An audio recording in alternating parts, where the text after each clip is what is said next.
ప్రార్థన చేసుకుందాం. ప్రేమ స్వరూపిణి మా తండ్రి, పరిశుద్ధుడైన దేవా, నమ్మదైన మా రాజా, మీ ఘనమైన ఉన్నతమైన పరిశుద్ధమైన నామం బట్టి మీ స్తోత్రం చెల్లించుకుంటున్నాం. అపారమైన మీ కనికరము, మీ దయా వాచను బట్టి కీర్తిస్తూ కొనియాడుతూ కనపరుస్తుంటున్నాం. మీ మందిరాలలో మీ ప్రజలుగా నిత్యం మా తండ్రి ప్రభా ప్రార్థన కొరకై చేరాగనట్లుగా మీరు జ్ఞాపం చేసుకుని మీరు మా కొరకు అనుగ్రహించిన ఈ శ్రేష్టమైనటువంటి తరుణాన్ని బట్టి మీ స్తుతిస్తూ కనపరుస్తుంటున్నాం. మీ సన్నిధికి రాగల వారిని బట్టి స్తోత్రములు ప్రభా. మీ ఏర్పాట్లను వారిని మీరు జ్ఞాపం చేసుకుని వస్తుందిగా మీకు ప్రార్థన చేస్తుంటున్నాం. ఈ సమయం మాకెంతో దీవెనకరంగా ఆశీర్వాదకరంగా చేయవస్తుందిగా ప్రార్థన చేస్తుంటున్నాం. సమస్తమైన మహిమా ఘనత ప్రభావం మీకు ఆరోపించుకుంటూ వందములు స్తోత్రం చెల్లించుకుంటూ కృపను కోరుకుంటూ యేసుక్రీస్తు ప్రభువారి యొక్క శ్రేష్టమైన ఘనమైన ఉన్నతమైన పరిశుద్ధమైన నామంలో స్తుతించి ప్రార్థించి మహింపరిచి అడిగి వేడుకుంటున్నాం తండ్రి, ఆమేన్.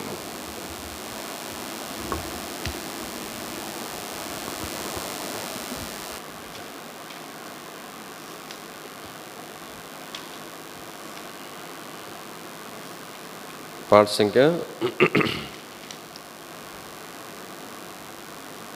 597 పాట. పాత పుస్తకాల్లో 586, 597. క్రొత్త పుస్తకాలు అయితే పాతవి అయితే 586.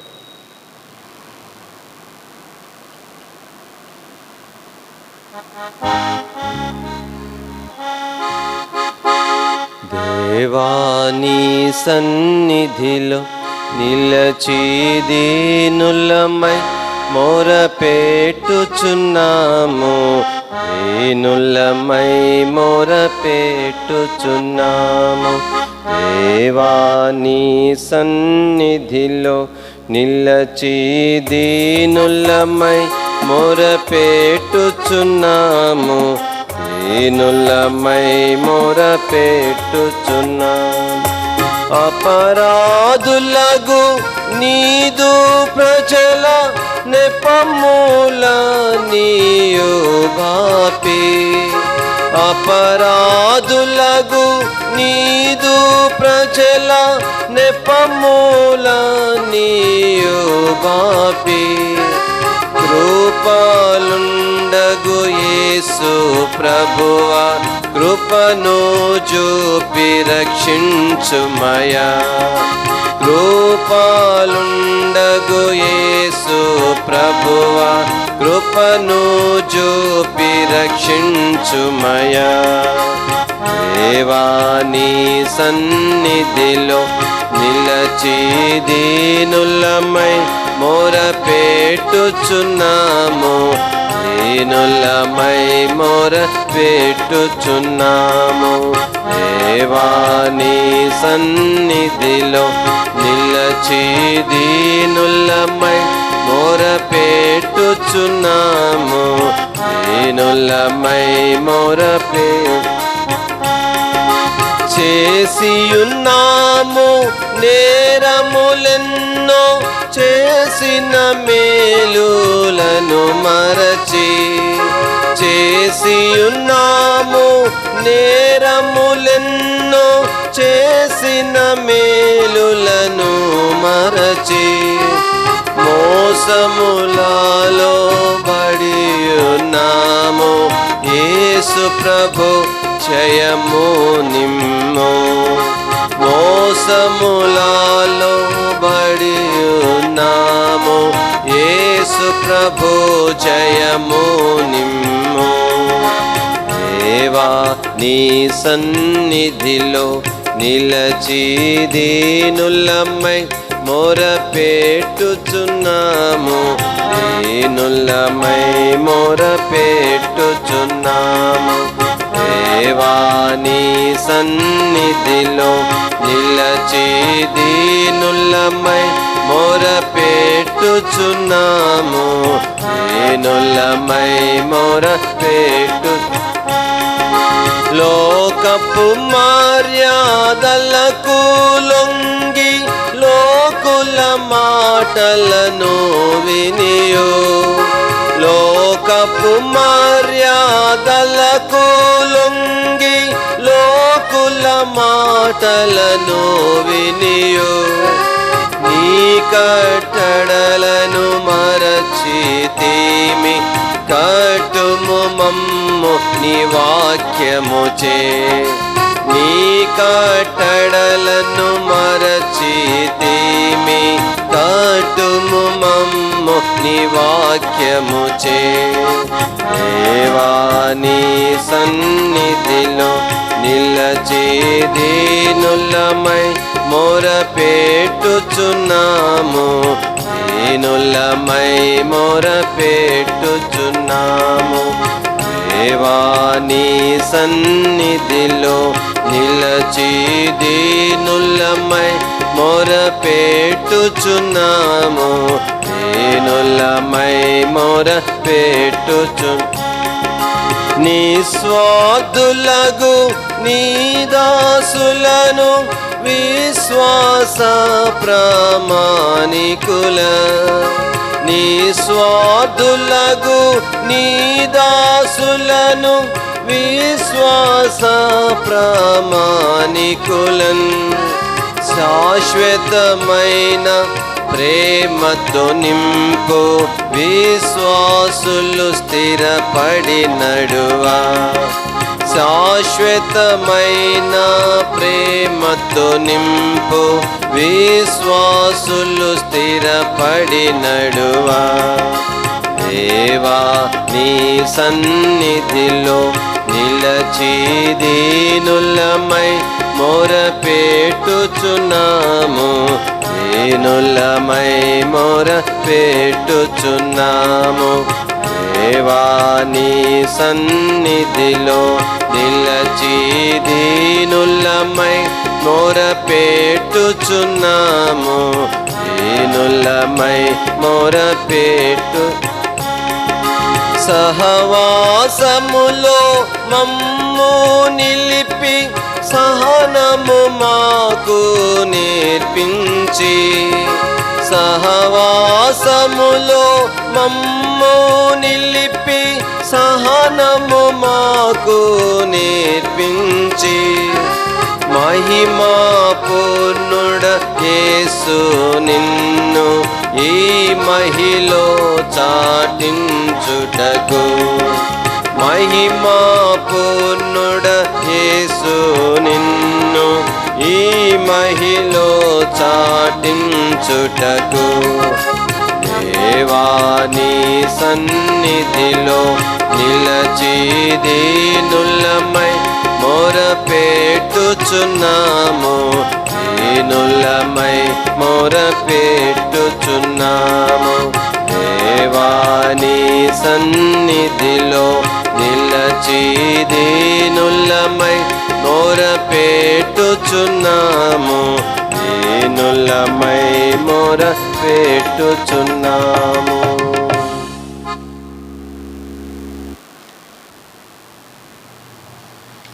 చివరిగా పాట సంఖ్య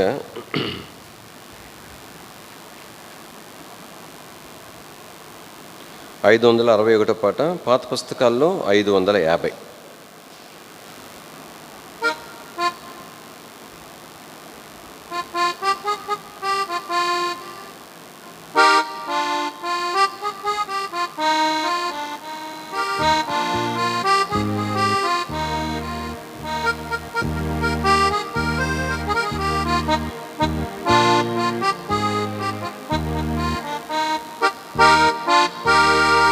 ప్రభువా పరలోక జీవాగ్ని నిమ్ము. పరిపూర్ణముగా జీవము నిమ్ము. ప్రభువా పరలోక జీవాగ్ని నిమ్ము. పరిపూర్ణముగా జీవము నిమ్ము. పావనాత్మగ్నిని నాలో ధ్వనింపగ. పావనాత్మగ్నిని నాలో ధ్వనింపగ. పరిశుద్ధ జీవము పూర్తిగా నిమ్ము. పరిశుద్ధ జీవము పూర్తిగా నిమ్ము. నిన్ను హృదయం వర ప్రేమించునట్లు నింపుము నామది ప్రేమాగ్నితో. నిన్ను హృదయం వర ప్రేమించునట్లు నింపుము నామది ప్రేమాగ్నితో. సర్వము హృదయము కాయము నీచెద. సర్వము హృదయము కాయము నీచెద. స్వర్గీయ జీవ సమృద్ధి నిమ్ము, స్వర్గీయ జీవ సమృద్ధి నిమ్ము. ప్రభువా పరలోక జీవాగ్ని నిమ్ము, పరిపూర్ణముగా జీవము నిమ్ము. ప్రభువా పరలోక జీవాగ్ని నిమ్ము, పరిపూర్ణముగా జీవము నిమ్ము. పావనాత్మగ్నిని నాలో ధ్వనింపగ, పావనాత్మగ్నిని నాలో ధ్వనింపగ, పరిశుద్ధ జీవ పూర్తిగా నిమ్ము, పరిశుద్ధ జీవము పూర్తిగా నిమ్ము. యేసు స్తుతిని పాడునట్లు ఆశను సగుము నా హృదయములో, యేసు స్తుతిని పాడునట్లు ఆశను సగుము నా హృదయములో.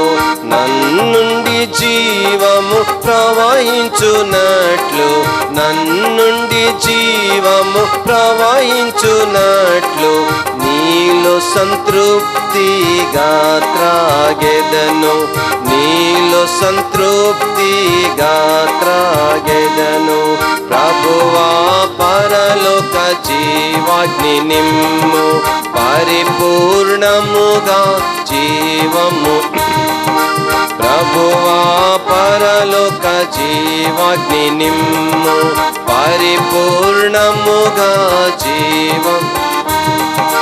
పావనాత్మగ్నిని నాలో ధ్వనింపగ, పావనాత్మగ్నిని నాలో ధ్వనింపగ, పరిశుద్ధ జీవము పూర్తిగా నిమ్ము, పరిశుద్ధ జీవము పూర్తిగా నిమ్ము. ప్రశస్త రక్తమున కడుగుము, పాప మృత్యువు నుండి, ప్రశస్త రక్తమున కడుగుము, పాప మృత్యువు నుండి విడిపించు. సింహాసనం నాలో స్థాపించి, సింహాసనం నాలో స్థాపించి, వాగ్దానము నెరవేర్చుము నాలో, వాగ్దానము నెరవేర్చుము నాలో. ప్రభువా పరలోక జీవాగ్ని నిమ్ము, పరిపూర్ణముగా జీవము నిమ్ము. ప్రభువా పరలోక జీవాగ్ని నిమ్ము, పరిపూర్ణముగా జీవము నిమ్ము. పావనాత్మగ్నిని నాలో ధ్వనింపగ, పావనాత్మగ్నిని నాలో ధ్వనింపగ, పరిశుద్ధ జీవము పూర్తిగా నిమ్ము, పరిశుద్ధ జీవము పూర్తిగా నిమ్ము. ప్రభువా పరలోక జీవాగ్ని నిమ్ము, పరిపూర్ణముగా జీవము నిమ్ము. ప్రభువా పరలోక జీవాగ్ని నిమ్ము, పరిపూర్ణముగా జీవము నిమ్ము.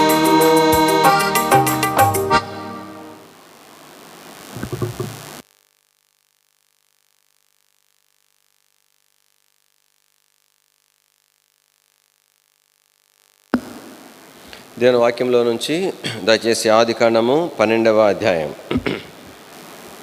ఆదికాండము 12వ అధ్యాయము దయచేసి 8వ వచనం అందరం కలిసి చదువుకుందాం.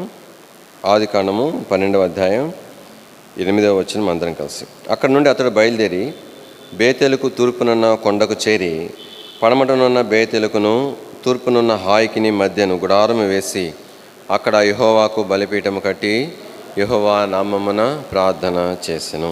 ప్రభు సహాయం కొరకే ప్రార్థన చేసుకుందాం. ప్రియమైన మా తండ్రి, పరిశుద్ధమైన దేవా, నమ్మదైన మా ప్రభా, మీ స్తుతిస్తూ గణపరుచుంటున్నాం. మరోసారి ప్రభా దీనులమై మీ పాసనగా ఉంటున్నాం. చదవని లేఖన భాగమును మా వినుకులో దయతో దీవించి ఆశీర్వదించవలసిందిగా ప్రార్థన చేస్తుంటున్నాం. ప్రార్థన కొరకైన అవసరమైన భాగమును ప్రభా మీరు పరలోక సింహాసనం నుండి మీరు మాకు అనుగ్రహించవలసిందిగా ప్రార్థన చేస్తుంటున్నాం. నిలబడి మీ దాసుని దయతో దృష్టించి ప్రభా మీ దాసుని మరుగుపరచవలసిందిగా మీకు ప్రార్థన చేస్తుంటున్నాం. దయలిన ప్రేమలిన ఆస్తులు అర్పించుకుంటూ కృపను కోరుకుంటూ మహిమ ఘనత ప్రభావాలు మీకు ఆరోపిస్తూ యేసుక్రీస్తు ప్రభువారి యొక్క శ్రేష్టమైన ఘనమైన ఉన్నతమైన పరిశుద్ధమైన నామంలో స్తుతించి ప్రార్థించి మహింపరచి అడిగి వేడుకుంటున్నాం తండ్రి. ఆమేన్.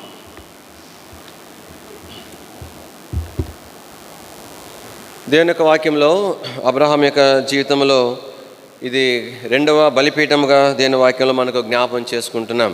ఇక్కడ మొట్టమొదటి బలిపీఠము ప్రభు తనకు ప్రత్యక్షమైన పోడు తన ప్రత్యక్షమైన యెహోవాకు అక్కడ బలిపీఠము కట్టినట్లుగా ఇదే 12వ అధ్యాయంలో మనము జ్ఞాపకం చేసుకుంటూ వచ్చినాం.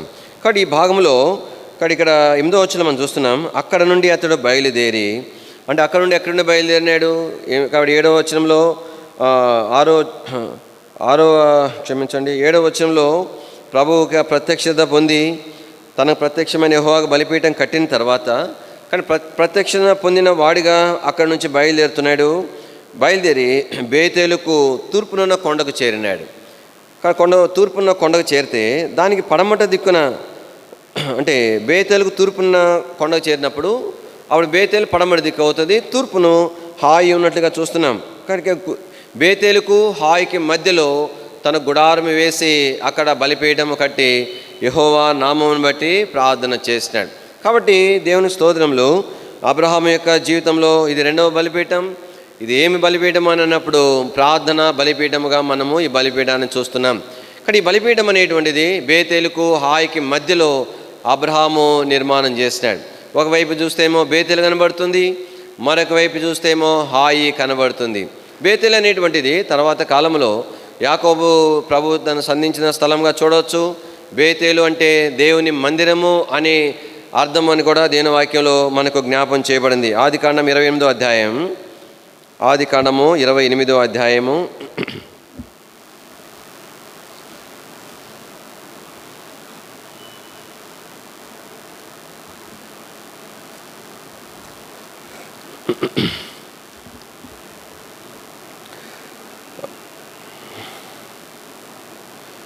19వ వచనం. మరియు అతడు ఆ స్థలమునకు బేతేలను పేరు పెట్టెను. అయితే మొదట ఆ ఊరి పేరు లూజు.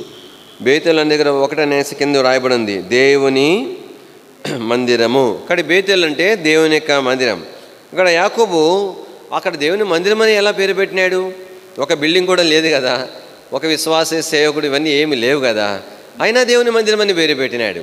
కానీ ఎందుకని దేవుని మందిరం? దేవుని మందిరం అంటే అర్థం ఏంటంటే, కానీ కాదని చెప్పలేం, దేవుని ప్రజల యొక్క మరి సమూహము అని చెప్పవచ్చు, లేదంటే దేవుని ప్రజలతో కూడినటువంటి ఏ స్థలమైనా అది దేవుని మందిరం అని మనం పేర్కొనవచ్చు. అయితే ఇక్కడ ప్రాముఖ్యంగా దేవుని మందిరం అని అన్నప్పుడు ఇక్కడ మనం ఏం చూస్తున్నామనంటే 12వ వచనంలో అతడు ఒక కలగనెను, అందులో ఒక నిచ్చెన భూమి మీద నిలుపబడి ఉండెను, దాని కొన ఆకాశం నంటెను, దాని మీద దేవుని దూతలు ఎక్కుచూ దిగుచూ నుండిరి. 13వ వచనం. మరియు యెహోవా దానికి పైగా నిలిచి. కాబట్టి ఇక్కడ ఒక కలలో ఒక దృశ్యాన్ని తను చూస్తూ ఉంటున్నాడు. దేవుని దూతలు నిచ్చెనకి పైగా ఎక్కడము దిగడం చూస్తూ ఉంటున్నాడు. దానికి పైగా ప్రభు తనతో మాట్లాడటం అనేటువంటిది ఇక్కడ రాయబడింది. యెహోవా దానికి పైగా నిలిచి, నేను నీ తండ్రి అబ్రహాము దేవుడను ఇస్సాకు దేవుడైన యెహోవాను, నీవు పండుకొని ఉన్న ఈ భూమిని నీకును నీ సంతానమునకు ఇచ్చేదను. కాబట్టి ఇక్కడ దేవుని మందిరము అన్నప్పుడు మనకేమి జ్ఞాపం చేయబడుతుంది? దేవుడు యాకోబును సంధించిన స్థలం, దేవుని యొక్క సన్నిధి ఉన్నటువంటి స్థలంగా చూస్తుంటున్నాం. దేవుడు యాకోబుతో మాట్లాడిన స్థలంగా చూస్తుంటున్నాం. దేవుడు యాకోబుకి వాగ్దానం ఇచ్చినటువంటి స్థలముగా మనం ఈ స్థలాన్ని మనం చూస్తూ ఉంటున్నాం. కానీ ఈ దినాలలో ఈ యొక్క బలిపీఠం యొక్క అనుభవంలో ఒకవైపు మరి బేతేలు ఉందంటే అర్థమైందంటే, కానీ బేతేలు అనేటువంటిది ఒకవైపు మనకు గురిగా ఉండవలసి ఉన్నది. కానీ బేతేలు అనేటువంటిది మనకు ఒక అనుసరించుడు కొరకు ఒక ఏమంటారంటే శ్రేష్టమైనటువంటి స్థానంగా బేతేలు ఉండాలి. బేతేలు దేవుని మందిరం. ఈ దినాల్లో మన ప్రార్థన అంశం ఏమై ఉండాలంటే, మన ప్రార్థన బలిపీఠం ఏమై ఉండాలనంటే, మనకు ఒక గురి దేవుడు ఏర్పాటు చేసినాడు. ఆ గురి ఏమి గురి అనంటే బేతేలే. కానీ దేవుని యొక్క మందిరమునకు దినాల్లో దేవుని ప్రజలు అత్యధికమైన ప్రాధాన్యత ఇచ్చినట్లుగా మనము ప్రార్థన చేయాలి. ఎన్నోసార్లు దేవుని మందిరమునకు కాబట్టి చాలా ఏమంటారంటే అంటే చాలాసార్లు విశ్వాసాలు ఎలా ఉంటారంటే ఆదివారం విశ్వాసాలాగా ఉంటారు. మరి మిగతా సమయం ఏమి కారణము అంటే అంటే వెళ్ళొచ్చు, వెళ్ళకూడదని కాదు, ఖచ్చితంగా వెళ్ళాలని నియమం కూడా కాదు అన్నట్లుగా ఉంటారు. కానీ దేవునికి వాక్యం అట్లా కాదు. దేవుని మందిరం అనేటువంటిది ఎంత ప్రాముఖ్యమైన ప్రాధాన్యత మనం ఇవ్వాలా. కానీ మనము ప్రార్థన చేసుకోవాల్సింది ఏంటంటే మన విషయమే మనమైనా దేవుని ప్రజల కొరకైనా ప్రార్థన చేయవలసింది ఏంటంటే చివరి దినాల్లో ప్రభువు రాకడ సమీపించిన దినాలలో దేవుని మందిరంనకు మనము అత్యధికమైన ప్రాధాన్యత ఇచ్చుడు కొరకై ప్రార్థన చేయాలి. ఎందుకంటే ప్రభు దేవుని మందిరంనకు అంత అధికమైన ప్రాధాన్యత ఇచ్చినాడు. ఆయన మందిరంలోకి ఎంత ప్రాధాన్యత ఇచ్చినాడో దేవుని ప్రజలు మనము కూడా ఆ దేవుని యొక్క మందిరంనకు అంతే ప్రాధాన్యత ఇవ్వవలసి ఉన్నది. దేవుని వాక్యంలో మనం చదవాల్సిన అవసరం లేదు. కానీ మరి యెషయా గ్రంథం 2వ అధ్యాయంలో ఏం రాయబడి ఉంటుంది, 2వ వచనం అనుకుంటాను. అంత్య దినములలో యెహోవా మందిర పర్వతముల కంటే ఎత్తుగా హెచ్చింపబడి పర్వత శిఖరమున స్థిరపరచబడును అని దేవుని వాక్యంలో వ్రాయబడి ఉంటుంది. చూడండి, యెషయా గ్రంథము 2వ అధ్యాయము 2వ వచనం. అంత్య దినములలో పర్వతముల పైన యెహోవా మందిర పర్వత శిఖరమున స్థిరపరచబడి కొండల కంటే ఎత్తుగా ఎత్తబడింది. కారణం ఏమిటి? ఇందుకు దేవుడు తన మందిరంలో అంత ఉన్నతమైన స్థానంలో ఉంచుతున్నాడని అంటే కానీ అక్కడ దేవుని యొక్క సన్నిధి దొరికే స్థలం. కానీ మనం ప్రార్థన దేని కొరకు చేయాలనంటే దేవుని ఇంటికి వచ్చిన దేవుని ప్రజలు దేవుని యొక్క సన్నిధిని అనుభవించేట్లుగా మనం ప్రార్థన చేయాలా. కానీ చాలాసార్లు దేవుని మందిరానికి వెళ్తాము కానీ దేవుని యొక్క సంధింపు ఎన్నోసార్లు ఉండదు. కానీ దేవుని యొక్క సన్నిధి కొరకైన అపేక్షతో రావాలా. చాలాసార్లు ఎలా ఉంటుందంటే సహజంగా మంచి వర్తమానం అనుకోండి, మందిరం ఫుల్ అయిపోతుంది. ఫలానా ఆయన వర్తమానం అన్నాం అనుకోండి, కొంత డల్ అవుతారనమాట. మానుకోరంటారని నేను చెప్పను. కానీ కాబట్టి కారణం ఏంటంటే ఈ దినాల్లో దేనికి ప్రాధాన్యత ఇవ్వాలా? దేవుని ఇంటికి వెళ్తున్నానంటే కానీ నేను దేవుని యొక్క సన్నిధిని అనుభవించాలా, దేవుని యొక్క సన్నిధి యొక్క తాకిడి నాకు కలగాల అనేటువంటిది మన యొక్క ప్రార్థన అయి ఉండవలసి ఉన్నది. కాబట్టి ఎంతమందిని కాదు, దేవుని ఇంటిలో దేవుని ప్రజలము కాబట్టి ఆయన ద్వారా మనం వాగ్దానాలు పొందాలా, దేవుని ఇంటిలో ఆయన స్వరాన్ని మనం వినాలా అనేటువంటిది ప్రాముఖ్యమైన విషయం. కాబట్టి ఇక ఈ బలిపీఠం అనేది మనకి ఏం చూపిస్తుందంటే ఒకవైపు బేతేలును చూపిస్తూ ఉంది. కాబట్టి బేతేలు యొక్క అనుభవంలో మనం ఉండినట్లుగా దేవుని ప్రజలందరూ కూడా రాగలిగినట్లుగా మనము ప్రార్థన చేయవలసిన వారికి ఉంటున్నాం. ఇది ఒకవైపు ఉన్నటువంటి బేతేలు మరి మనకు గురిగా దేవుడు ఉంచినటువంటి స్థలం అన్నమాట. మరొక వైపు కానీ ఒకవైపు బేతేలు ఉంది, మరొక వైపు హాయి ఉంది. కానీ హాయి రెండింటి మధ్యలో తన గుడారాన్ని వేసినాడు. కానీ హాయి ఏం చూపిస్తూ ఉన్నది అని అన్నప్పుడు హాయిని గురించినటువంటి మన సందర్భం యెహోషువ గ్రంథంలో మనం చూడవచ్చు. కానీ ఎప్పుడైతే వారు యెరికోను జయించిన తర్వాత కానీ హాయి మీదకి వారు వెళ్తూ వచ్చినారు. హాయి అనేటువంటిది ఒక పట్టణమే కానీ అంత పెద్ద పట్టణము కాదు. యెరికోకు వెళ్ళినంత మంది సైన్యము ఆ పట్టణానికి అవసరం లేదు. వెళ్ళారు, వేగు చూశారు, వచ్చారు. ఎంతమంది అవసరమో, ఎక్కువ మంది అవసరం లేదా. ఎందుకంటే యుద్ధం చేసిన తర్వాత ఎంత అలసటకు గురవుతారో సైనికులు చెప్పవసరం లేదు. కాబట్టి అంత అవసరం లేదు. ఇంకొకసారి యుద్ధానికి వెళ్ళేటప్పుడు వారు ఉపయోగపడతారు అన్నట్లుగా 2000 కానీ 3000 లోపు సరిపోతుంది అని చెప్పినారు. ఖచ్చితంగా అదే ఎక్కువ సంఖ్య అన్నట్టుగా చెప్పినారనమాట. చెప్తే వారు అలాగన వెళ్తే హాయి మీద వారు విజయము పొందలేకపోతా వచ్చినారు. నేను వాక్యం రండి, దయచేసి యెహోషువ గ్రంథము 7వ అధ్యాయము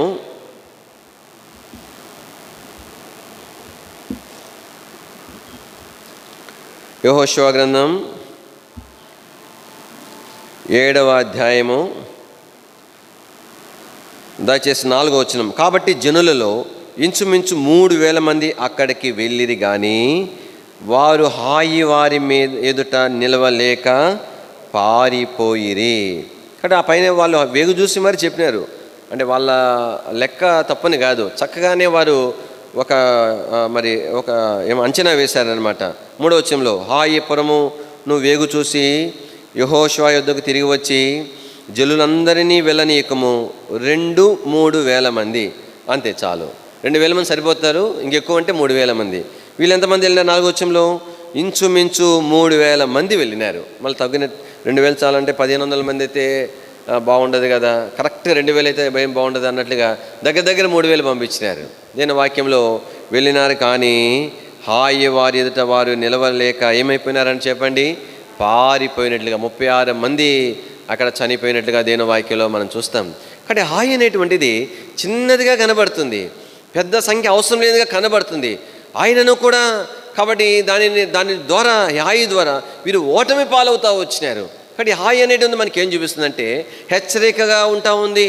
హాయి అంటే ఎన్నోసార్లు మన జీవితాలలో బలహీనతలు అనేటువంటివి కాబట్టి చాలా చిన్నవిగా కనబడతాయి, కానీ వాటి ద్వారా ఆత్మీయమైన పతనము, ఆత్మీయమైనటువంటి దౌర్బల్యతను దేవుని ప్రేలంగా మనము అనుభవించవలసి వస్తుంది. కాబట్టి మనం ఎన్నోసార్లు ఆత్మీయంగా నష్టపోవడానికి ఆ చిన్న చిన్న బలహీనతలు అనేవే కారణం అవుతాయి. అందుకని దేవుని ప్రేలంగా హాయి పట్టణం మనకి ఏమి నేర్పిస్తూ ఉన్నదంటే కాబట్టి కనబడటానికి చిన్నదిగా కనబడింది, కానీ అయినా కూడా వారి ఓడిపోవడానికి ఆ చిన్న పట్టణమే కారణం అవుతా వచ్చింది. కానీ మొట్టమొదటిగా హాయి ద్వారా మనం నేర్చుకోవాల్సిన పాఠం ఏంటంటే మన ఆత్మీయంగా మేలు పొందుట కొరకాయి మన జీవితాల్లో కాబట్టి మన దృష్టికి అల్పముగా కనబడేటువంటి బలహీనతలు ఏమవుతున్నాయో దాంట్లో తప్పేముంది బ్రదర్, అదేమంది పెద్ద పాపం కాదు కదా అనేటువంటివి ఏమన్నాయో అవే మన ఆత్మీయ జీవితము నష్టపోవడానికి కారణం. పరలోక సంబంధమైన దైవికమైన సంతోషాన్ని కోల్పోవడానికి అవే కారణం. ఎన్నోసార్లు దేవుని యొక్క సన్నిధిని సమృద్ధిగా అనుభవించబోవడానికి అవే కారణం. కానీ ఒకవైపు గురిగా బేతలు కనబడుతుంది, మరొక వైపు హెచ్చరిగా హాయి కనబడుతుంది. కనుకనే ఎంతో ప్రార్థన అవసరం ఈ దినాల్లో.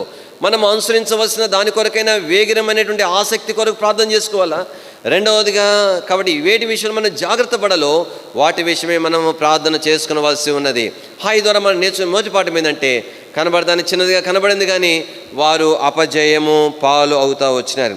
అయితే ఆ తర్వాత కాబట్టి మరి యెహోషువ దేవుని సన్నిధిలో బట్టలు చింపుకొని ప్రార్థన చేస్తూ వచ్చినాడు. అయితే ప్రభు ఒక మాట చెప్తా వచ్చినాడు. దయచేసి చూడండి, చదవండి ఎవరైనా 7వ అధ్యాయము 12వ వచనం. కాబట్టి ఇశ్రాయేలీలు శాపగ్రస్తులై తమ శత్రువుల ఎదుట నిలవలేక తమ శత్రువుల ఎదుట వెనుకకు తిరిగిరి. శాపగ్రస్తులైన వారు మీ మధ్య ఉండకుండా నేను వారిని నిర్మూలన చేస్తేనే తప్ప నేను మీకు తోడై ఉండను. కాబట్టి ప్రభు అన్నాడు, శాపగ్రస్తులైన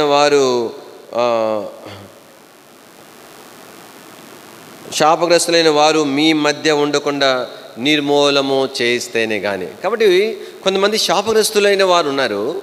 వారు ఎవరనేది అది ఎవరికి కనిపించట్లేదు. అందరు కానీ మంచిగా ఉన్నారు, ప్రజలడన్నా అనుకుంటున్నారు, చక్కగా మంచిగా బట్టలు వేసుకొని బైబిల్ పట్టుకొని కనబడుతున్నారు, కానీ వాళ్ళు శాపగ్రస్తులైన వాళ్ళు ఉన్నారు.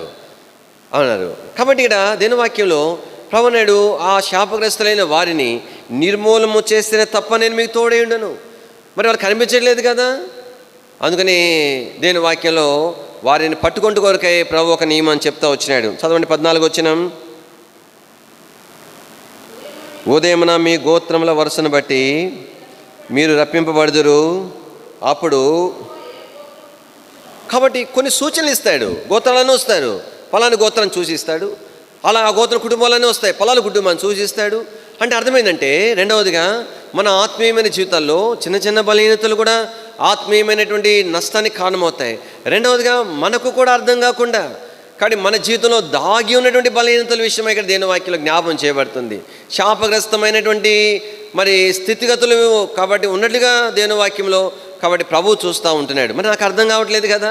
అర్థం కానంత మాత్రాన అవి లేనట్టు కాదు. కాబట్టి అయితే మనం ఏం చేయాలా? నా ప్రభు కొన్ని సూచనల ద్వారా వాటిని బయటకు తీసుకొని రావాలా. మొదట వాటిని నేను కనిపెట్టాలా, బయటకు తీసుకుని వచ్చి కాబట్టి వాటిని నిర్మూలన చేస్తే అప్పుడు కాబట్టి దేవుని యొక్క సన్నిధిని నేను అనుభవించగలుగుతాను. శత్రువు మీద పాపం మీద విజయము నేను పొందగలుగుతాను. కాబట్టి ఇక్కడ దేవుని వాక్యంలో రెండవదిగా హాయి అనేది మనకి ఏం చూపిస్తుందంటే మనలో దాగి ఉన్న దేవునికి దుఃఖకరమైన విరోధమైన వాటిని దేవుడు ఆయా సూచనల ద్వారా తెలియజేస్తుండగా వాటిని బయట తీసుకొని రావాలా. అర్థమయ్యే అర్థం కానీ ఉండకూడదు. ప్రభుత్వం చెప్పాలా, ప్రభా చిన్న చిన్న గుర్తులు నాకు చూపించు. దేనికోసం ఆ గుర్తులు? వాటి ద్వారా నేను కనిపెట్టాలా. నాలో నీకు ఆయాసకరమైన ఏమోనియో నాకు అర్థమవునట్లుగా నాకు కొన్ని సూచనలు చూపించమని మనం ప్రభువుని అడగాల. ఎంత విచారమైన సంగతి ఏంటంటే కానీ శాపగ్రస్తులైన వారు కొందరు ఉన్నారు. వారు వీరిలో ఉండుటను బట్టి దేని వాక్యం మళ్ళీ చదవండి ఆ మాట 12వ వచనం. కాబట్టి ఇశ్రాయేలీలు, అది ఎట్లా రాయబడింది? ఇశ్రాయేలులో కొంతమంది శాపగ్రస్తులు రాయబడలే. శాపగ్రస్తులైన వారిలో ఉండుటను బట్టి ఇశ్రాయేలీలు శాపగ్రస్తులు అయిపోయినారు. అందుకని అపజయం వారందరికీ వచ్చింది. చనిపోయిన వారిలో ఈ శాపగ్రస్తులైనటువంటి మనుషులు లేరు. అసలు తెలుసునా, 36 మందిలో వీరు లేరు. మరి వాళ్ళు ఎందుకు చనిపోయినారు? వీరి యొక్క ప్రభావం. అందుకని జ్ఞాపకం పెట్టుకోవాల్సింది ఏంటంటే, ఈ దినాలలో మన ఆత్మీయమైనటువంటి మన పతనము, మన బలహీనతలు, దానివల్ల మొట్టమొదటి బాధితులు ఎవరంటే నేనే. ఆ తర్వాత నన్ను బట్టి ఇతరులు కూడా నష్టపోవడానికి కారణమవుతుంది. ఎంత విచారమైన సంగతి కదా. శాపగ్రస్తులైన కొందరు మంది బట్టి ఇశ్రాయేలీలు శాపగ్రస్తులుగా దేవుని యొక్క చేయబడినారు. కారణం ఏంటంటే వారిలో ఉండుటను బట్టి. కాబట్టి హాయ్ అనుభవం ఏం చూపిస్తుందంటే, నా జీవితంలో కాబట్టి అందుకని దావీదు ప్రార్థన చేస్తున్నాడు. ఏమి ప్రార్థన చేస్తున్నాడు? దేవా, నన్ను పరిశోధించు, నన్ను పరీక్షించు, నీకు ఆయాసకరమైన మార్గము నా యందు ఉన్నదేమో మరి చూడమని ప్రార్థన చేస్తున్నాడు. ఎందుకు? ఆయన కనబడలేదు కదా. కనబడింది నువ్వు చూడని దేవుని ఎందుకు అడగల? దావీదు ఎరిగినాడు. కాబట్టి నాకు కనబడినంత మాత్రాన, నా దృష్టికి నీతిమంతుడైన అంత మాత్రాన దేవుని దృష్టికి ఆయాసకరమైన లేవని నేను చెప్పలేను. ఆ స్టేట్మెంట్ ఎవరు ఇవ్వాలంటే దేవుడు ఇవ్వాలా, ఆ సాక్ష్యం ప్రభు ఇవ్వాలా. అందుకని ప్రభుత్వం చెప్తున్నాడు, ప్రభు నాకు కనబడలే, కానీ నువ్వు నన్ను పరిశోధించమని తను ప్రార్థన చేస్తూ వచ్చినాడు. కానీ దేని యొక్క వాక్యంలో ఎప్పుడైతే ఈ శాపగ్రస్తమైన వాటిని నేను కనుగొనకుండా ఉంటాయో, కాబట్టి వాటిని బట్టి నేను శాపగ్రస్తుని అయిపోతాను.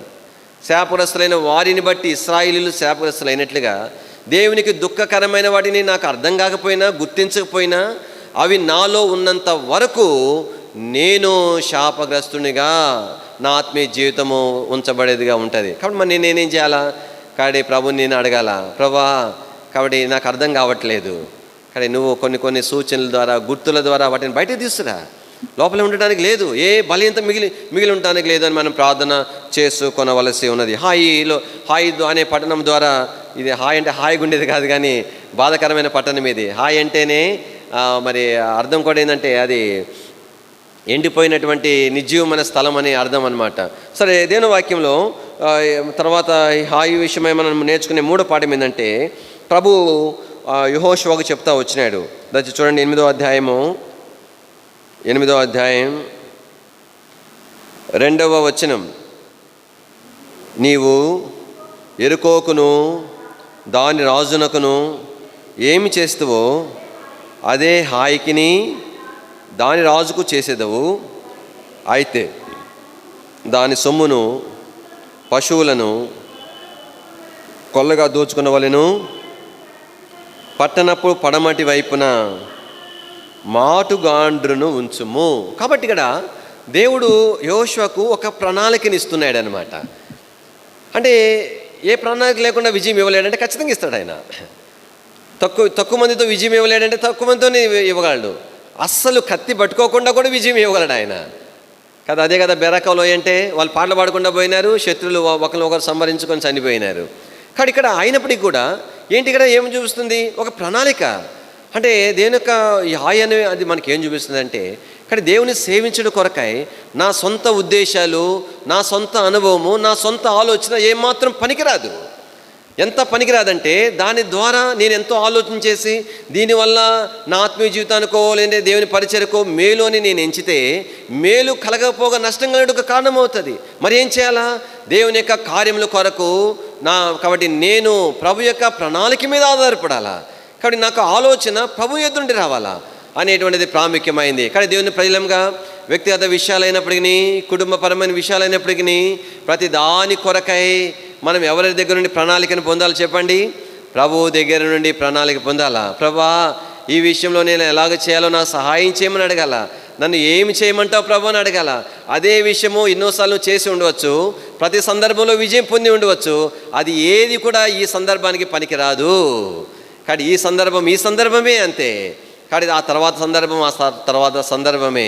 కానీ హాయి అనుభవం ఎన్నోసార్లు మన ఆత్మీయ జీవితంలో మేలు పొందకపోవడానికి, ఆత్మీయమైన నష్టము పొందడానికి ప్రధానమైన కారణం ఏంటంటే, కానీ మన సొంత ప్రణాళికలు, సొంత ఆలోచనలు, సొంత ఉద్దేశాలు దేవునికి ఆపాదించడం అన్నమాట. ప్రభా అట్లా చేయి, ఇట్లా చేయి, అట్లట చేస్తాం, అట్లట కుదురుతుంది అని మనమే ప్రభువుకు చేపడం. అట్లా కాదు.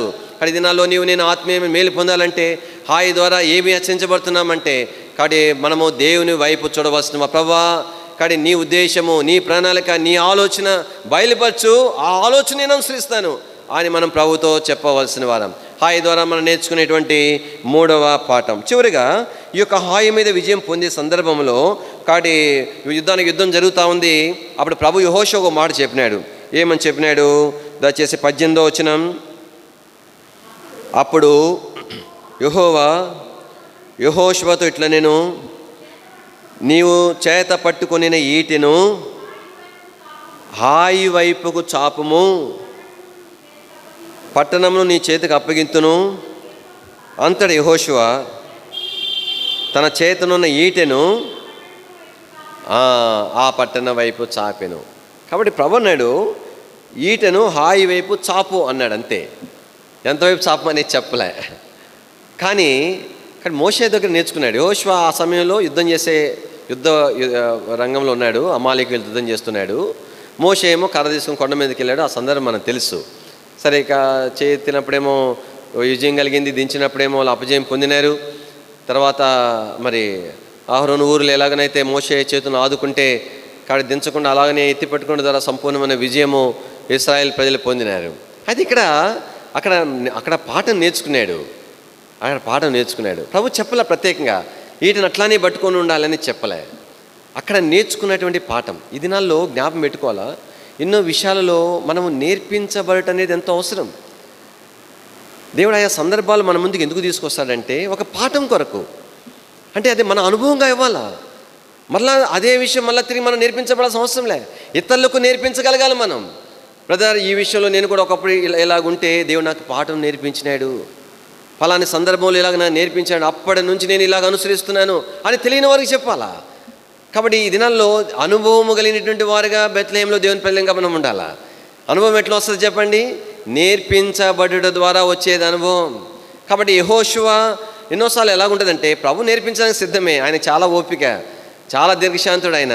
అయితే నేర్చుకోవడానికి మనకి ఇష్టం ఉండదు. అది మనము సుముఖత చూపించం, ప్రభుతో చెప్పాం, ప్రభు నాకు నేర్పించాను. ప్రభుతో ఏమంటామంటే నాకంతా తెలుసులే ప్రభు అంటాం అనమాట. సో ఇక్కడ దేనో వాక్యంలో మనకి ఏం జ్ఞాపం చేయబడుతుందంటే, కాబట్టి యెహోషువ ఆ ఏటని ఎత్తిపట్టినాడు. ఎప్పటి వరకు ఎత్తిపట్టినాడో తెలుసునండి. దయచేసి చదవండి, అందరం కలిసి చూద్దాం. 26వ వచనం, 8వ అధ్యాయం 26వ వచనం. యెహోషువ హాయి నివాసులందరినీ నిర్మూలము చేయ వరకు ఈటను పట్టుకొని చాచిన తన చేతిని తిరిగి ముడుచుకొనలేదు. సాధ్యమేనా? మోషే కర్ర, సరే ఆయన పెద్దోడు, యవనస్తుడు అనుకోండి, ఆ వ్యత్యాసం ఎట్లా ఉంది. ఎంతైనా సరే ఒక వస్తువును మరి ఒట్టి చేతిని కూడా కొద్దిసేపు అట్లానే పెడితే ఏమైందంటే కదలకుండా పెడితే తీపి వస్తుంది. నాకు ఎక్స్పీరియన్స్ ఎప్పుడన్నా సెలైన్ పెట్టుకోండి నా భయం ఏంటంటే కొద్దిసేపు అట్లా పెట్టిన తర్వాత కొంచెం ఒక భుజాల దగ్గర నుండి తీపి వస్తుంది, కదిలించాలనిపిస్తూ ఉంటుంది. అక్కడైనా కర్ర, ఇక్కడ ఈట చాలా బరువైనటువంటిది. అది ప్రభు కూడా ఏమి దించుకొని చెప్పమని చెప్పలే. ఎట్లాగైతే పడిగినా ఒకటేమో యెహోషువ అక్కడ నేర్చుకున్న పాఠం, రెండవది పాఠం నేర్చుకున్నాడు బాగానే ఉంది, సాధ్యమేనా? కష్టమే. అయినా కూడా ఓర్చుకొని ఆ ఈటను అట్లానే ఎత్తిపెట్టుకున్నాడు. అందుకనే దేవుని ప్రజలంగా ఈ దినాల్లో జ్ఞాపం చేసుకోవాల్సిందంటే దేవుని సేవించడం అనేది ఒక్కోసారి సులభం కాదు. అర్థమవుతుంది. దేవుని ఇంటికి రావాలంటే బ్రదర్ డ్యూటీకి వెళ్ళేసరికి ఏడైపోద్ది, పగలంతా పనిచేసి వస్తాను, అలసిపోతాను. కష్టం కాదని చెప్పలేదు, కష్టమే. అయినా దేవుని కొరకు ఓర్చుకుంటేనే చేయగలుగుతాం అది. కాబట్టి అందుకని ఇది ఇంకా ఈ మాట మనకి ఏం చూపిస్తుంటే ఎడతెగని ప్రార్థనను కూడా మనకు జ్ఞాపం చేస్తూ ఉంది. అదే దేవుని వాక్యంలో ఎడతెగక ఏం చేయమన్నాడు చెప్పండి ప్రభు? ప్రార్థన. అదే 18వ అధ్యాయంలో లోకసోతలు ఏమన్నాడు? విసుకక నిత్యము ప్రార్థన చేయమని ప్రభు చెప్తా వచ్చినాడు. ఆ కింద భాగంలో ఏమన్నాడు? దేవుడు తాను ఏర్పాటు చేసుకునే వారు దివారాత్రులు ప్రార్థన చేస్తారని చెప్పినాడు. కానీ దినాల్లో 4వ అనుభవం మనకి ఏమి చూపిస్తుందంటే, హాయి అనేది మనకి ఏం నేర్పిస్తుందంటే ఎడతెగని ప్రార్థన జీవితం. కొంత కష్టమైన ఇబ్బంది అయినా ప్రభుని సేవించడం కొరకు అయినటువంటి మక్కువలో ఆసక్తిలో తగ్గిపోకుండా ఉండటం అనేటువంటిది, లేదంటే అనుభవం. కాబట్టి దేవుని ద్వారా ఆయా సందర్భాల ద్వారా నేర్పించడం అనేటువంటిది ఈ 4వ అంశం మనకు జ్ఞాపం చేస్తూ ఉంది. కాబట్టి ఇప్పుడు అబ్రహాము బలిపీఠం కట్టుట్లో ఒకవైపేమో తను అనుసరించవలసిన మాదిరి దేవుని మందిరంలో గుర్తుగా బేతేలు కనబడుతుంది, మరొక వైపేమో తను జాగ్రత్త పట్టు కొరకై హాయి కనబడుతుంది. కానీ దీనిని అనుసరించడం కొరకు, దీని విషయమై జాగ్రత్త పట్టుకు తనకేం అవసరమని చెప్పండి, ప్రార్థన అవసరమైంది. అంత సామాన్యంగా అయ్యేది కాదు, అది బోధించేంత సులభం కాదు, మరి వినటం వలన వచ్చేది కాదు. దేవుడే సహాయపడాలా, దీని కొరకు ప్రార్థన చేసుకోవాలా. ప్రభా, కడి చివరి దినాలలో నీ ప్రజలంగా, నీ ఇంటిలో నీ స్వరం విన్నట్లుగా, నీ సన్నిధి అనుభవించినట్లుగా, నీ ద్వారా వాగ్దానం పొందినట్లుగా మాకు సహాయం చేయమని మనం ప్రార్థన చేసుకోవాలా. ఇంకా ఏమని ప్రార్థన చేసుకోవాలా? ప్రభా, నా జీవితంలో చిన్న చిన్నవే అదేముందిలే అని వేటి విషయమే నేను అంటున్నాను, అవే నా ఆత్మీయ పతనానికి మూలంగా ఉంటుండగా ప్రభు వాటిని తీసివేసుకోవడానికి సహాయం చేయమని ప్రభుని అడగాల. ఇంకా నా జీవితంలో నాకు కనబడకుండా నీ దృష్టికి ఆయాసకరమైన, దుఃఖకరమైన ఇంకా ఏవైతే మిగిలినాయో ప్రభా, ఆయా సూచనల ద్వారా, ఆయా సందర్భాలు బయట తీసుకొచ్చి అర్థమైనట్టుగా చేయి, వాటిని నిర్మూలన చేయట్టుగా వాటిని నాకు చూపించమని మనం ప్రభుతో చెప్పాలా. ఇంకా అదేనో వాక్యంలో హాయి యొక్క అనుభవం మనకు ఏమి నేర్పిస్తుందంటే, ప్రభుత్వం మనం ఏమని ప్రార్థన చేయాలంటే, మన ప్రార్థన బలిపీయడం దేని కొరకు ఉండాలంటే, ప్రభా నీ ప్రణాళిక ఏదో, నీ ఆలోచన ఏదో నిర్మోహమాటంగా, నిస్సందేహంగా, ఏ మాత్రము కూడా కాడి రవ్వంతు కూడా దాని విషయమై నేను ఆక్షేపణ చేయకుండా నీ ప్రణాళిక అనుసరించడం కొరకై ప్రభా నీ ప్రణాళిక నాకు బయలుపరచమని మనం ప్రభుతో చెప్పాలా. చివరిగా హాయి అనుభవం ద్వారా మనం ఏం ప్రార్థన చేసుకోవాలంటే, ప్రభా కాబట్టి నా యొక్క ఆత్మీయ జీవితంలో ఎంత కష్టమైనా సరేగాక కాడి నిన్ను సేవించడం కొరకై సహాయం చేయమని ప్రభుని అడగాల. కాడి నేను ఆయా సందర్భాల ద్వారా, ఆయా పరిస్థితుల ద్వారా, కొన్నిసార్లు సేవకుల ద్వారా, కొన్ని ఆయా మందిరాలకు వెళ్ళి అక్కడ సంగతులు చూచడం ద్వారా ఎన్నో సంగతులు ప్రభా నేను నేర్పించబడ్డ కొరకే సహాయం చేయమని ప్రభుత్వం చెప్పాలా. ఇలాగ కదా నేను ఉండవలసింది అనేటువంటిది ఎరుగుట కొరకై నాకు సహాయం చేయమని మనం ప్రార్థన చేసుకునవలసి ఉన్నది. కానీ ప్రార్థనను ప్రవేశిద్దాం. కానీ యొక్క బలిపీఠం అనేటువంటిది బయతేలకు హాయికి మధ్య కట్టబడిన ఈ బలిపీఠం, ప్రార్థన బలిపీఠం, ఇలాంటి బలిపీఠం, ఇలాంటి ప్రార్థన, వీటి కొరకైనా ప్రార్థన మన జీవితంలో కలిగినట్లుగా ప్రభు మనకు సహాయము చేయనుగాక. ప్రార్థన చేస్తామండి. ప్రార్థనలను ప్రవేశించే ముందుగా కొన్ని అంశాలు జ్ఞాపం చేస్తాం. మొట్టమొదటిగా ఇప్పుడైతే ఏదైతే వర్తమానాలు ఉన్నాయో అవన్నీ అంశాలే. వీటి కొరకు కూడా మనం ప్రార్థన చేసుకోవాలా, మన కొరకు ప్రార్థన చేయాలా, ఇదే అంశాల కొరకు దేవుని ప్రజల కొరకు ప్రార్థన చేయాలి. అలాని వర్తమానం అంతా నేను వల్లించాలని కోరట్లేదు, కానీ అయితే మన కొరకు మనం ఒక మాట ప్రార్థన చేసుకోవటం అనేది మనకు అవసరమైంది. ఆ తర్వాత వారదినముల యొక్క పరిచయ కొరకు భారంగా ప్రార్థన చేయండి. గురువారం బైబిల్ స్టడీ విషయంలో ప్రభు సహాయపడినట్లుగా ప్రార్థన చేస్తాం. తర్వాత శుక్రవారము సహోదరుల కూడిక 6 గంటలకు ఉంది. ప్రభు సహోదరులు కూడా ఆసక్తితో సమయానికి చేరగలిగినట్లుగా ప్రభు సహాయపడినట్లుగా భారంగా ప్రార్థన చేస్తాం. తిరిగి శనివారం 10 గంటలకు జరిగే ఉపవాస ప్రార్థన కొరకు భారంగా ప్రార్థన చేస్తాం. తిరిగి ఆదివారము పరిచయ కొరకు ప్రార్థన చేస్తాం. ప్రాముఖ్యంగా వచ్చే ఆదివారము మనకు బహిరంగ సువార్త, సాక్షార్థమైన బహిరంగ సువార్త ఉంది. చాలా సంతోషమైంది నాకు. కాబట్టి ప్రారంభ దినాల్లో ప్రతి వారం వెళ్ళేది, తర్వాత నెలకు ఒకసారి వచ్చింది. తర్వాత ఇంకా ఏమంటే పోయిపోయిగా అడుక్కోవడమే కదా, ఎక్కడ ఆగేది ఉండదు కదా, అట్లా మానివేయటం అనే సంఘాలు అయిపోయింది. కానీ బెత్లెహేంలో ప్రభు మంచి అనుభవం ఇచ్చినాడు. అయితే ప్రతి వారు సువార్తలో నిలబడాలి, అది ప్రాముఖ్యమైన విషయం. ఏ ఒక్కరు కూడా మినహాయించబడకూడదు. పండు ముసలో మరీ నడవలేకపోతే అటువంటి వారు ఆగిపోవచ్చు తప్పితే, అలాంటి వారు కూడా ఇంటికి వెళ్ళడానికి లేదు, మందిరంలో ఆగిపోవాలంతే. ఎందుకంటే రాలేని పరిస్థితుల్లో వాళ్ళు ప్రార్థన చేస్తూ ఉండిపోతారు అంతే. కనుక పసిపిల్లల దగ్గర నుంచి అందరం కూడా సువార్తకు వెళ్ళవలసి ఉంది. కానీ ఆ విషయంలో భారంగా ప్రార్థన చేయండి. సాక్షార్థముగా జరిగే పరిచయలో ప్రభు సహాయపడినట్టుగా ప్రార్థన చేయండి. తర్వాత ఇక్కడ మీకు తెలిసి ఉండొచ్చు, మోషే హోటల్ అని విన్నారు కదా, ఆయన ఇక్కడ ఆర్టీసీ బస్ స్టాండ్లో పెట్టారంట. ఇక్కడ ఉన్నప్పుడు ఆయన ప్రభులోనికి వచ్చినాడు. తర్వాత ఇక్కడ కొంత తన వ్యాపారము మరి గడవపోవడం బట్టి కొంత నష్టపోయి తర్వాత మరి కోడూరు సంథింగ్ ఎక్కడికో తను వెళ్ళారు, అక్కడ ఉన్నారు. అక్కడ ఈరోజు ఉదయకాలము మరి కొంత గుండెపోటుతో తను నిద్రించాడని విన్నాము. రేపు భూస్థాపన ఉంది ఆ ప్రాంతంలోనే, కాబట్టి మరి వెళ్ళగలిగితే వెళ్ళాలని ఆలోచన ఉంది. కానీ ప్రభు చిత్తం మీద వెళ్తాం, లేదా తర్వాత వెళ్ళి ఆ కుటుంబాన్ని పరామర్శిస్తాము. మీకు గుర్తొచ్చుంటుంది మరి హోటల్ మోజెస్ అంటే చెప్తారంట. మోసేనా? హోటల్ మోషేనా ఆయన? ఎస్, హోటల్ మోషే. కాబట్టి వారికి విడిచిపెట్టబడిన కుటుంబము, వారి ఆదరణ కొరకు కూడా మీరు ప్రార్థన చేయాలని మనవి చేస్తూ ఉంటున్నాం. దాని తర్వాత మరి ఆ వచ్చే ఆదివారం తర్వాత ఉండేటువంటి పరిచయ కొరకు ప్రార్థన చేయండి. తర్వాత ఆదివారం సాయంకాలం మనకు వెంకటాపురంలో సువార్త ఉంది. ప్రభు సహాయపడినట్టుగా ప్రార్థన చేయండి. ఆ గ్రామంలో కొంత సువార్త చేసి ఒక స్థలంలో సువార్త కూడిక కలిగి ఉండే విషయంలో ప్రభు సహాయపడినట్లుగా, ఆ సమయాన్ని ప్రభు దీవెనకరంగా చేయనట్లుగా అనేకులు వచ్చి మరి ఆ పరిచయలో పాల్పంపులు పొందినట్లుగా భారంగా వాటి కొరకు ప్రార్థన చేస్తాము. తర్వాత ముందున్న దినాల యొక్క సేవ పరిచర్లో కూడా ప్రభు తన ఆలోచన చొప్పున ప్రభు మనల్ని నడిపించినట్టుగా భారంగా ప్రార్థన చేస్తాం. సేవకులైన మేము కాబట్టి మాకు పరిచయలో సహకరించేవారు కాబట్టి మా మీద దేవుడు ప్రత్యేకమైన దృష్టి నుంచి, ఏక తాత్పర్యము, ఏక హృదయం నుంచి, దైవికమైన ఐక్యత కింద మమ్మ నుంచి, అలాగే దేవుని యొక్క పరిచర్య విస్తరించట్లో కాబట్టి మేము సాధనాలుగా ఉండేటి కొరకు మా విషయం కూడా మీరు ప్రార్థనలో జ్ఞాపకం చేసుకోవాలని మేము మనవి చేస్తూ ఉంటున్నాం. ఈ అంశాల కొరకు ప్రార్థన చేద్దాం. క్లుప్తంగా ప్రార్థన చేయండి, ఎందుకంటే ఎక్కువ మంది ప్రార్థన చేయడానికి అవకాశం ఉండడానికి భారముగా ప్రార్థన చేయండి. ప్రార్థనలోనికి ప్రవేశిస్తాం.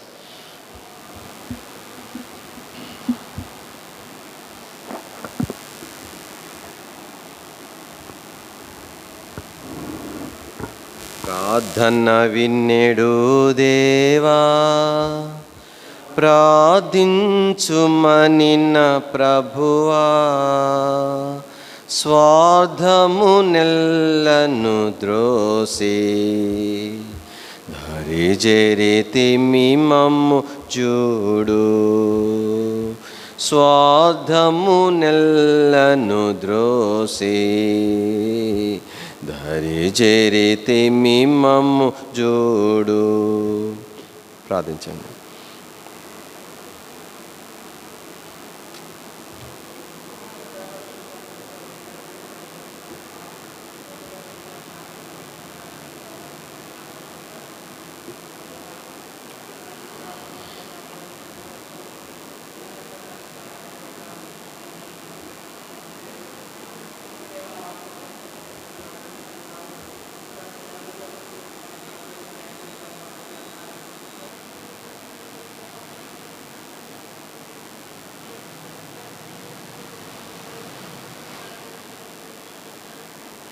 ఆమేన్.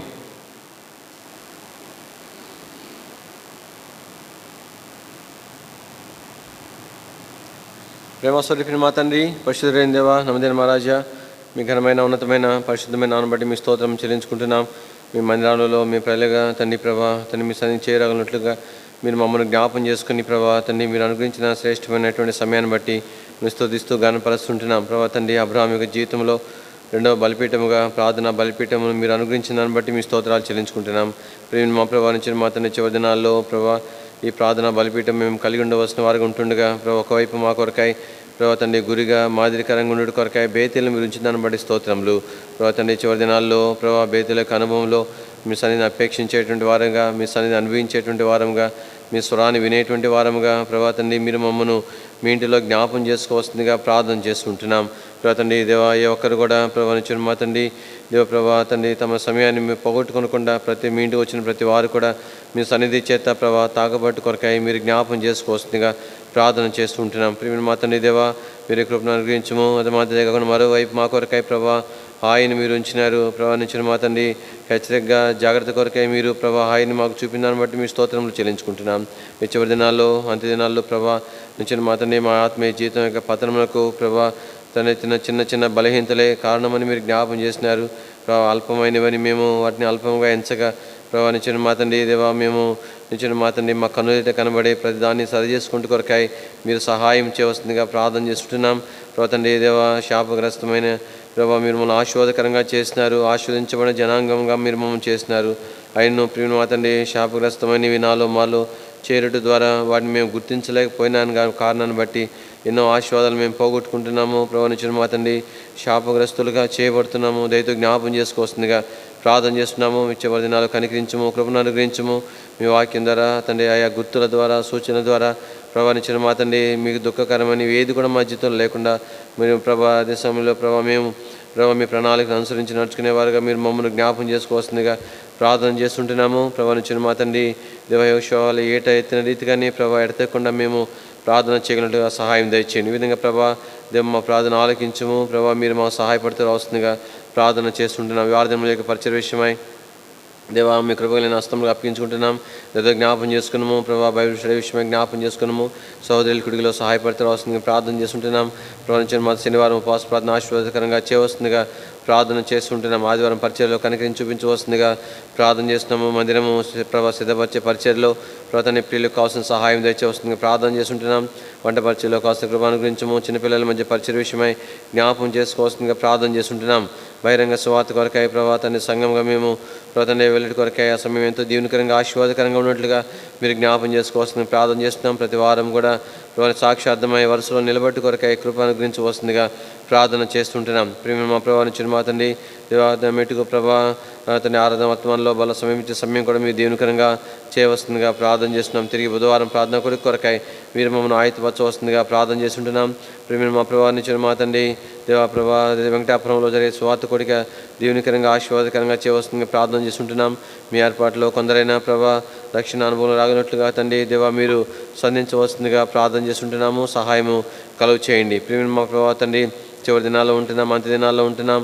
మీ మయం కొరకు ప్రభా మీరు కోరినటువంటి స్థానంలోనికి మేము చేరగలిగినట్టుగా మీరు మా సహాయం దయచేయండి. స్థానిక సంఘానికి ఇచ్చిన వాగ్దానం ప్రభా మీరు మా మధ్యలో నెరవేర్చవస్తుందిగా ప్రార్థన చేస్తుంటున్నాం. మేము ప్రియులుగా మాత్రమే కాదు బహుప్రియులుగా ఉండవలసిన వారు ఉంటుండగా ఆ రీతిగా మీరు మమ్మను ఆయుధపరచవస్తుందిగా ప్రార్థన చేస్తుంటున్నాం. తండ్రి సోదరుడు ప్రభా మరి హోటల్ మోజెస్ ప్రభా తండ్రి ప్రభా తను మరి భూమిని పిలువబడి ఉంటుండగా జ్ఞాపం చేసుకున్నాము. విడిచిపెట్టమైన కుటుంబము ప్రభా మీరు వారిని ఆదరించవస్తుందిగా ప్రార్థన చేస్తుంటున్నాం. భూస్థాపనకు కానీ దేవా మరో సమయంలో కానీ వారిని దర్శించడం కొరకే మాకును కావాల్సిన కృపను అనుగ్రహించవస్తుందిగా ప్రార్థన చేస్తుంటున్నాం. ఈ భూస్థాపన పరిచర్య ఆశీర్వాదకరంగా చేయము ప్రభా తన భూమి మీద సజీవులుగా ఉన్న మేము హఠాత్తుగా ఈ లోకాన్ని ప్రభా మీరు ఆగడానికి ముందే వదిలిపెట్టవలసి వస్తే ప్రభా నిచ్చిన మా తండ్రి అన్ని విషయాలు మేము సరి చేసుకొని చక్కపరుచుకొని మీరు ఆడు కొరకు సిద్ధంగా ఉండవలసిన వారికి ఉన్నామనే సంగతిని మేము జ్ఞాపం చేసుకుంటూ కొరకాయ ప్రభా తండ్రి ఈ మరణ దినాలు మేము గుర్తు చేసుకుంటూ సహాయం దయచేవస్తుందిగా ప్రార్థన చేస్తున్నాము. అక్కడ చేరొచ్చేవారు ప్రభా నుంచి నాకు తండ్రి ప్రభా మరి ఆ పరిచయ ద్వారా కూడా కొందరు మేము ఎరటి కొరకాయ ప్రభా తండ్రి ఆత్మీయంగా బలపరచబట్టి కొరకే ఆ పరిచయ దీవెనకరంగా ఆశీర్వాదకరంగా చేయవస్తుందిగా ప్రార్థన చేస్తుంటున్నాం. ప్రేమ మా ప్రభా నిచ్చిన మా తండ్రి హెబ్రోన్ కొరకే ప్రార్థన చేసుకుంటున్నాం. హెబ్రోనిక క్షేమం కొరకే ప్రార్థన చేస్తుంటున్నాం. మీ దగ్గర జ్ఞాపం చేసుకుని ప్రభా నిచ్చిన మా తండ్రి సమస్తం కూడా మీ చిత్తానుసారంగా చక్కబెచ్చి ప్రభా నిచ్చిన మా తండ్రి తిరిగి మీ నామునకు ప్రభా మహిమ తెచ్చుకోవాల్సిందిగా ప్రార్థన చేస్తుంటున్నాం. ఈ ప్రాంతంలో సేవను జ్ఞాపం చేసుకున్నాము. పరిచయం విస్తరించుడుగా మీరు సహాయము చేయవలసిందిగా ప్రార్థన చేస్తుంటున్నాం. దయలేని ఆశలు అప్పగించుకుంటూ వందనము స్తోత్రం చెల్లించుకుంటూ ఎవరైతే ప్రభావ సంఘంలో అనారోగ్య పరిస్థితుల్లో ఉంటున్నారో ఆయా అక్కరగలని వారికి ఉంటున్నారో కావాల్సిన సమృద్ధిని మీ కృపను మీరు అనుగ్రహించమని మహిమ ఘనత ప్రభావం మీకు ఆరోపించుకుంటూ వందనములు స్తోత్రంలో చెల్లిస్తూ యేసుక్రీస్తు ప్రభువారి యొక్క శ్రేష్టమైన ఘనమైన ఉన్నతమైన పరిశుద్ధ నామములో స్తుతించి ప్రార్థించి మహిమపరిచి అడిగి వేడుకుంటున్నాం తండ్రి. ఆమేన్. మనలో కార్యసాధకమైన తన శక్తి చొప్పున అడుగు వాటన్నిటికంటేనూ ఊహించు వాటన్నిటికంటేనూ అత్యధికంగా చేయగల శక్తి గల దేవునికి క్రీస్తు మూలంగా సంఘంలో సదాకాలము యుగ యుగములు మహిమ కలుగునుగాక. ఆమేన్.